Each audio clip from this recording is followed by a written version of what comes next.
ये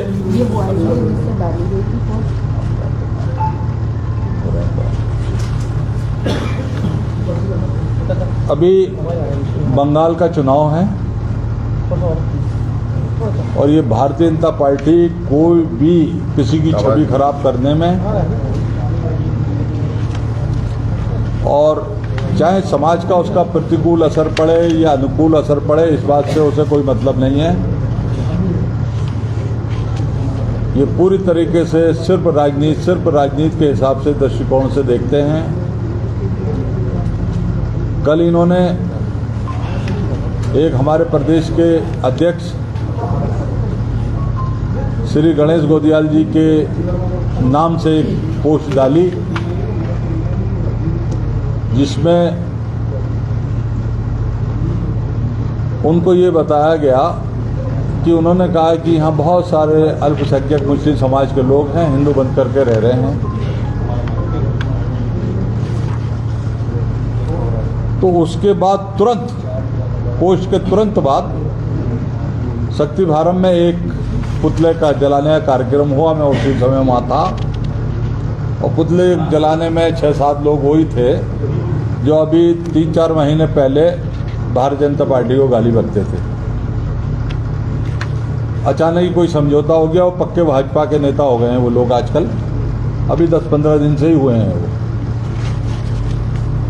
तो बात किसी के अपमान की होगी या कॉन्फ्रेंस षड्यंत्र की होगी तो कोई भी व्यक्ति उसका प्रतिवाद तो करेगा ही, विरोध करेगा और अपने आप को सही सिद्ध करने के लिए प्रयास करेगा। जब ये बात श्री गणेश गोदियाल जी को बताई गई तो उन्होंने कहा ये तो जो आईडी है ये तो फर्जी है और मेरा तो अकाउंट नहीं है ये, तो इन कागजों को मैं इसलिए लाया हूँ। ये तो वो है जो इलेक्शन का फ़ायदा उठाने के लिए इन्होंने बोला था, लेकिन इसमें दूर तक गोदियाल साहब का कोई भी ये फर्जी आईडी थी जो इनके नाम से बना दी थी और हमारी गोदियाल साहब की जो ओरिजिनल आईडी है वो ये है। तो ये रोज रोज कुचक्र कर रहे हैं, ना तो इनका कोई विकास से नाता है, ना कोई विकास की बात ये सोचते हैं। ये सिर्फ समाज में कैसे तोड़फोड़ हो। और ये रुद्रपुर शहर जो है इन्होंने पूरी प्रयोगशाला बना रखी है, इसकी पूरी प्रयोगशाला बना रखी है कि डिस्ट्रिक्ट हेडक्वार्टर में अगर हम कोई ऐसी बात कहेंगे जिसका दूर तक असर जाएगा तो हम जो फर्जी आईडी है, अभी हम एसएसपी से मिलेंगे, श्री राजकुमार ठुकराल जी, श्री प्रेमानंद महाजन जी और मैं और हमारे संगठन के पदाधिकारी, हम एसएसपी से ही मिलेंगे और फर्जी आईडी बनाने वालों के खिलाफ हम लोग कार्रवाई की मांग करेंगे। ये तो तत्काल में किसी की भी छवि को खराब कर सकते हैं। हम दोनों लोग असेंबली के मेंबर रहे हैं और आपको याद होगा बंगाली समाज के लोगों ने हम लोगों को बहुत ही अच्छी तरीके से असेंबली में पहुंचाया था। मैं और श्री महाजन जी हम लोग कई बार दिल्ली पार्लियामेंट में गिरफ्तार भी हुए। अनुसूचित जाति में शामिल करने की जो बात थी, हमने इसके लिए अपनी गिरफ्तारी भी दी, हजारों लोगों को हम लेके भी जाते थे। और आपको याद होगा 2002 में माननीय अटल बिहारी वाजपेयी जी ने हल्द्वानी घोषणा की थी कि अनुसूचित जाति का दर्जा दिया जाएगा और हमारे इनके प्रतिद्वंदी महाजन साहब के राजनीतिक प्रतिद्वंदी वो ओबीसी में शामिल करने की बात करते हैं, तो ये निरर्थक है। इसका कोई भी इस बात का कोई औचित्य नहीं है। बंगाली समाज के लोग नमोसूत्र और अनुसूचित जाति के लोग हैं, उन्हें यहाँ दर्जा दिया जाने की बात करते रहे हम लोग। हमने और महाजन साहब ने कई बार दस्तावेज भी वहाँ रखे, दस्तावेज सामाजिक कल्याण और अधिकारिता मंत्री को दिए हमने और इस पर बहुत ही एंथोग्राफिकल सर्वे भी हुआ इसका। तो ये आज बंगाल का चुनाव है, इन्होंने जो गोदियाल साहब की छवि खराब करने की कोशिश की है, हम इस मंच से भर्त्सना करते हैं। हमारी अध्यक्ष ममता जी भी यहाँ हैं और संगठन के जिले के महामंत्री श्री योगेश चौहान जी भी यहाँ हैं। मैं अनुरोध करूँगा महाजन साहब से कि वो अपनी बात रखें। आज के प्रेस कॉन्फ्रेंस में उपस्थित प्रिंट मीडिया, इलेक्ट्रॉनिक मीडिया और सोशल मीडिया के सभी साथीगण, हमारे बीच में उपस्थित प्रेस कॉन्फ्रेंस आयोजन करने वाले बड़े भाई श्री नारायण पाल जी, पूर्व विधायक सितारगंज, हमारी बहन भाभी ममता जी, हमारी बेटी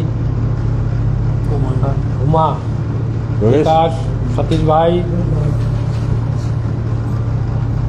हमारे योगेश भाई, जिनके प्रयास से आज हम लोग सब एकत्रित हुए हैं, सबको नमस्कार। जहाँ तक आज का प्रेस कॉन्फ्रेंस का मुख्य मुद्दा भाई साहब ने बता ही दिया है। कल शाम को मुझे किसी साथी ने बताया, तो उसके बाद मैंने वो पोस्ट का वो जो फ़ोटो मंगवाया, फ़ोटो मंगाने के बाद फिर मैंने सबसे पहले मैं हमारे प्रदेश अध्यक्ष जी से बात करने की कोशिश की और रात के 10 बजे भाई साहब के प्रयास से उनसे मेरी बात हुई। फिर उन्होंने रात को ही क्लियर कर दिया था कि ये फर्जी पोस्ट है, फर्जी रूप से डाला गया है, कोई लेना देना नहीं है, मेरा इस पोस्ट से कोई लेना देना नहीं है। और पोस्ट देख के लग ही रहा था कि ये कितनी बने गणेश गोदियाल जी जो हमारे स्टेट प्रेसिडेंट है कांग्रेस के, उनके जैसे सज्जन व्यक्ति के द्वारा तो ये संभव है ही नहीं। ये हम लोग अच्छी तरह से मानते भी हैं, जानते भी हैं। तो आश्चर्य हुआ। तो फिर उन्होंने जब कहा और रात को उन्होंने कह दिया था कि मैं इसके लिए अपना बयान जारी करता हूँ, तो उन्होंने कर भी दिया। और मैं समझता हूँ कि आपको, हमको, सबको, अधिकांश लोगों को पता भी लग गया। उसके बावजूद भी प्रेस कॉन्फ्रेंस इसलिए करना पड़ रहा है कि कुछ लोग भारतीय जनता पार्टी के, उन लोग कोई अनलगढ़ बयानबाजी भी कर रहे हैं, कुछ लोग पुतला फूंक रहे हैं, तो कुछ लोग हमारे गदरपुर विधायक जैसे वरिष्ठ व्यक्ति जो गणेश गोदियाल जी को जानते हैं और उनके जानने वो कैसे आदमी एक दूसरे को जानते हैं, अच्छे मित्र भी हैं, मैं तो यही कहूँगा। तो उनके बावजूद उन्होंने उस बयान को सत्य मानकर उन्होंने आज हमारे दिनेशपुर में उन्होंने बयानबाजी की है, प्रेस कॉन्फ्रेंस किया है। तो ऐसे में तो शुद्ध रूप से कुल मिलाकर इसके पीछे कारण क्या है मैं आप लोगों को बताना चाहता हूँ। अभी 2 साल हो गए होंगे गैरसैंण में जो शीतकालीन अधिवेशन चल रहा था, मैं कुछ मांगों को लेकर, हमारे विधानसभा के कुछ मांगों को लेकर और अपने समाज के, बंगाली समाज के कुछ मांगों को लेकर मैंने वहाँ धरना दिया था।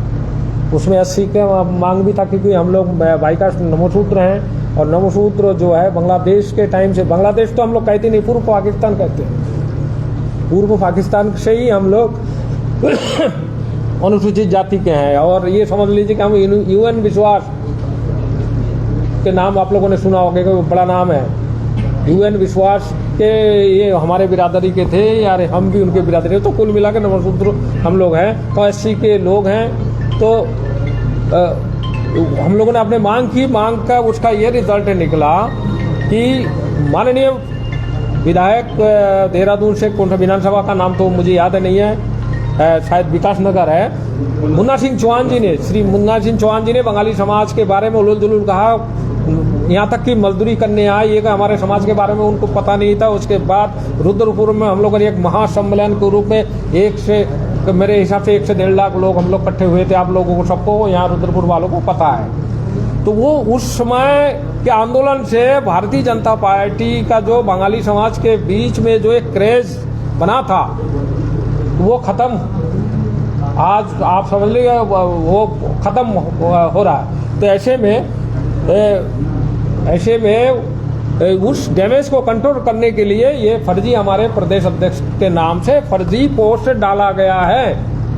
और डाल कौन रहे हैं? ये बंगाली समाज के प्रेमी अपने आप को कहते हैं, हमारे गदरपुर विधायक कहते हैं, रुद्रपुर विधायक कहते हैं, सीतारगंज के मंत्री जी कहते हैं। और आप लोग जानते हैं हमारे समाज के साथ इन लोगों ने क्या नाइंसाफी की इस भारतीय जनता पार्टी सरकार ने, आप लोगों को पता है।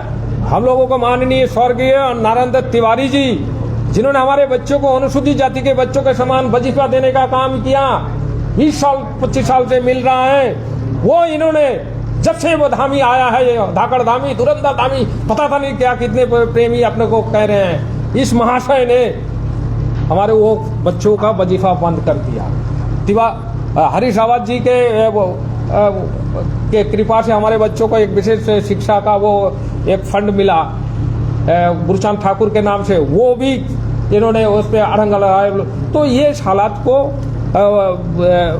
से मजबूर होकर फिर इन्हीं लोग उस डैमेज कंट्रोल करना चाहते हैं, तभी उलझुल जुलूल कर रहे हैं। भाई साहब 6-7 लड़कों को नौकरी दी, बिहार से लाके नौकरी दिया जाता है, बंगाली समाज ने बनाया है, बंगाली समाज के एक बच्चे को नौकरी नहीं दी, बुक्सर समाज के एक बच्चे को नहीं दी, पहाड़ी समाज के एक बच्चे को नहीं दी, पंजाबियों को जो वोट वो भर के दी थे, ये आप लोगों ने निकाला, आपके जैसे पत्रकारों ने 7-8 लोगों को। तो ऐसे लोग बोलते हैं तो वो डैमेज कंट्रोल है, फ्रस्ट्रेशन है, मैं तो यही कहूँगा। आज की प्रेस कॉन्फ्रेंस का जो मोटिव है, जो इन्होंने प्रदेश अध्यक्ष गणेश गोदियाल जी की छवि खराब करने की कोशिश की, हम इसमें कानूनी राय तो ले ही रहे हैं, और जिनने फर्जी आईडी बनाई है तो उसके खिलाफ कार्रवाई हो। तो मैं श्री प्रेमानंद महाजन जी, राजकुमार जी आने वाले हैं, योगेश चौहान जी और ममता जी, हम एसएसपी से अभी मिलेंगे, इस पर कार्रवाई की बात करेंगे और जो भी सत्य है वो सामने आ जाएगा। लेकिन जिस तरीके से भारतीय जनता पार्टी जो कॉन्स्पिरेसी कर रही है, षड्यंत्र कर रही है, तो मुझे लगता है कि अभी तो एक ही स्टेप में 5-6 लीडर जो हैं कांग्रेस में आए थे, जब से ये विचलित हैं, जब से शैलजा जी आई हैं, जब से ये बहुत परेशान हैं। आने वाले चुनाव के लिए ये ऐसा कुछ भी करेंगे जिससे समाज में या तो ध्रुवीकरण हो या कुछ ऐसी स्थिति पैदा हो कि समाज अस्त व्यस्त हो जाए। तो इनकी यही राजनीति हमेशा चलती रही है। मैं बहुत बहुत आभार प्रकट करता हूं सभी पत्रकारों का जो यहाँ पर आए हैं, और अभी जो भी कृत कार्रवाई होगी कानूनी, हम उसे आपको अवगत करा देंगे। धन्यवाद।